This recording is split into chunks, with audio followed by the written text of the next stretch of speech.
Now let's start with the next knowledge area, which is requirements analysis and design definition. In this particular chapter, we are going to discuss the overview of this knowledge area.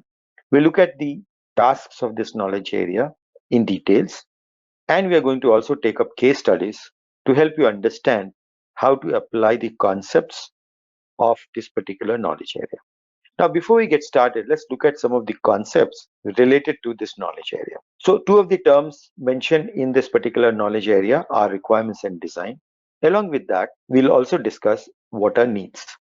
So, to understand the concepts of needs, let's try and understand that a particular organization gets started with a project because they want to address a problem, an opportunity, an issue, or a risk. To address that, the business wants to do something. Those are known as needs. So, in essence, it's a high level description of what does the business want. This is not enough to help the software development team to develop a software. The first step, therefore, is to develop these needs into more detailed requirements. So, requirements are basically useful representations of the needs. For example, if a business needs that only authorized people can access a system, that's a need. But when we expand it, we will say there will be a user ID and password given to each authorized user who will then be able to access the features of this system using those login details. That's the expansion of the need. Design is the next step of requirements. Taking the same example further, now we are going to say that how will this requirement be implemented in the software. So in our previous example, when we are saying every user will be given a login ID and password.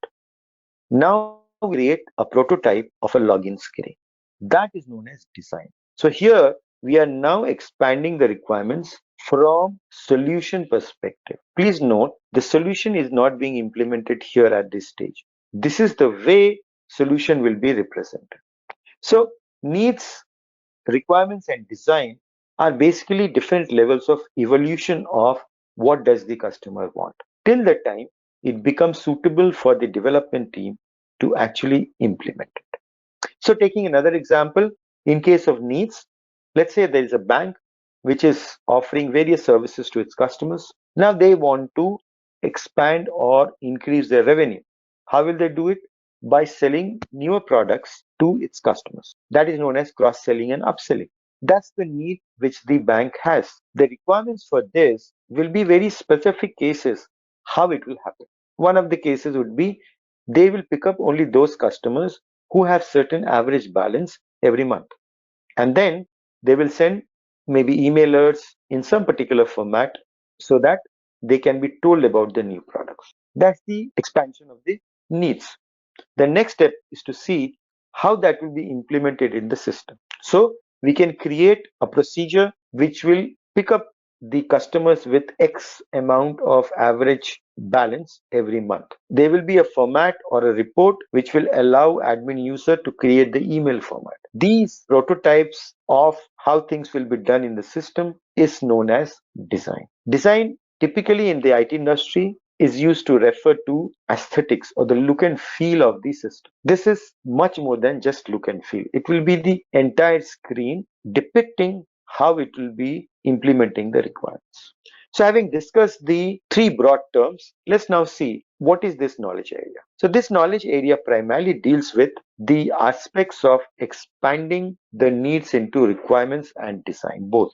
So as a business analyst, you'll be using various modeling techniques to do that. Now, this is not a one-time process. It is pretty much iterative and incremental in nature, and it happens in parallel with the elicitation activity. So that we'll be seeing in the tasks of this particular knowledge area. Now, before we go further, we need to also consider where does it lie in the overall business analysis framework. So this comes in between the strategy analysis, where the solution is being determined, and the solution evaluation, where solution is being evaluated. So this comes in the middle, and it is the core of developing the solution. Before we look at the tasks, let's look at the application of the core concepts in this particular knowledge area. What does the core concept mean in this knowledge area.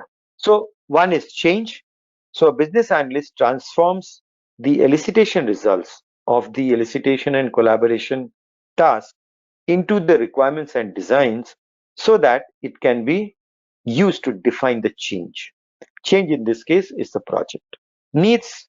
A business analyst recommends a solution based on the needs of the organization. The solution refers to the best solution which has been chosen by the business analyst to address the particular need of the customer. The context refers to the context of the formats of the models and specifications which can be understood by the stakeholders easily.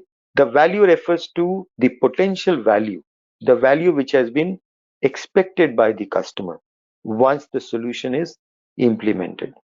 And the stakeholders are the people for whom the requirements and design are being worked upon. That is how core concepts apply to this particular knowledge area.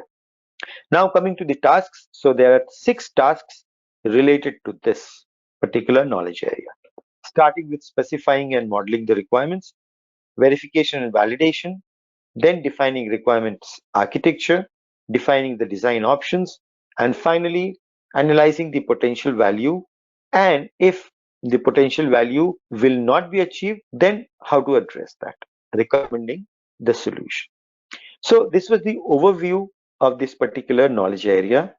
In the next video, I'm going to discuss the first task, which is specify and model the requirements.